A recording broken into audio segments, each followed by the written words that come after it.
আমার প্রবাসী দুই ভাই শামসুল ইসলাম ও আমিনুল ইসলাম তাদেরকে স্বেচ্ছায় চলে যাওয়ার জন্য মৌখিকভাবে বলেন, কিন্তু তারা আমাদের ভাইদের কথা না শুনে তাদেরকে শারীরিকভাবে লাঞ্ছিত করে তখন তারা প্রাণ হয়ে দেশ ত্যাগ করে। পরবর্তীতে ক্লাবের এই সমস্ত কর্মকাণ্ডের বিরুদ্ধে এলাকাবাসী ডিসি ডিবি মিন্টু রোড বরাবরে লিখিত অভিযোগ করে, কিন্তু এর বিরুদ্ধে প্রশাসন কোনো ব্যবস্থা নেয়নি ফ্যাসিস্ট সরকারের চাপে, এবং তারা এ সমস্ত কর্মকাণ্ড চালিয়ে যেতে থাকে।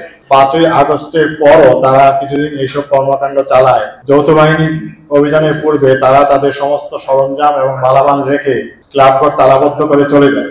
অতঃপর আমি সেনা ক্যাম্প এবং থানা পুলিশ বরাবরই লিখিত অভিযোগ দায়ের করি, কিন্তু কোনো আশানুরূপ সহযোগিতা না পাওয়ার আশঙ্কায় আমি বৈষম্য বিরোধী ছাত্র সমাজের সঙ্গে যোগাযোগের চেষ্টা করি এবং টিম অভিযোগের শরণাপন্ন হই। অতঃপর টিম অভিযোগ আমাদেরকে নিয়ে পুনরায় নিউ মার্কেট থানায় এবং স্থানীয় সেনা ক্যাম্পে যায়। তারপর প্রশাসন ব্যাপারটি গুরুত্ব সহকারে আমলে নেয়। সেনাবাহিনী আমাকে পরামর্শ দেয়, বাড়ির মালিক আপনি ফ্ল্যাটের তালা ভাঙবেন, এরপর ভেতরে যদি কোনো অবৈধ মালামাল বা অস্ত্র সরঞ্জাম পাওয়া যায় তবে সেনাবাহিনীকে অবহিত করবেন এবং সেনাবাহিনী তা উদ্ধার করবে।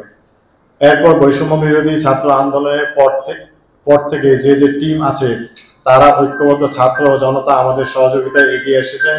তাদের মধ্যে বৈষম্য বিরোধী ছাত্র আন্দোলনের টিম অভিযোগ, স্টুডেন্ট সোশ্যাল সার্ভিস এবং সায়েন্স ল্যাব টিম উল্লেখযোগ্য।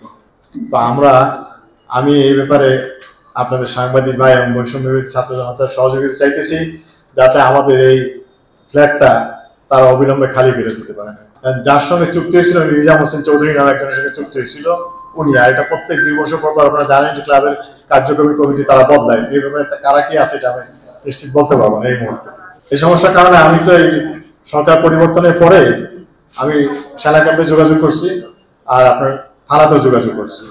আমি যেহেতু 3 তলায় থাকি, আমাদের গেটটা কমন গেট করে আমি তালাবদ্ধ অবস্থায় রাখছি। তারা তো পলাতক, তারা নাই, এখন কি চাচ্ছেন আপনি? আমি চাচ্ছি তাদের এই জিনিসগুলো তারা তো নিয়ে যায়নি স্বেচ্ছায়, আমি এই জন্য ওনাদের শরণাপন্ন হয়েছি যাতে এই জিনিসগুলো ওইটা বিতর্কত জিনিসটা আমি বলতে পারবো না, তারা তালাবদ্ধ করে চলে গেছে। ওনার সাথে আমরা মিটিং করেছি, মিটিং করে তারপরে এই পদক্ষেপ নিয়েছি।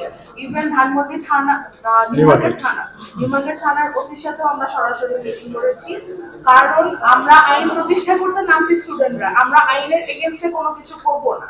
আচ্ছা, আমরা যখন ভাড়া দিয়েছিলেন এবং তার সঙ্গে জড়িত আরো কোন ধরনের মানুষ আসতো এরা আপনারা ভালো করে বুঝেন, তো এখানে অসামাজিক কার্যক্রম চলতো, এটার অভিযোগ অবশ্যই আছে। তো উনাদের মতো মানুষজন কিন্তু এখানে আসা যাওয়া হতো।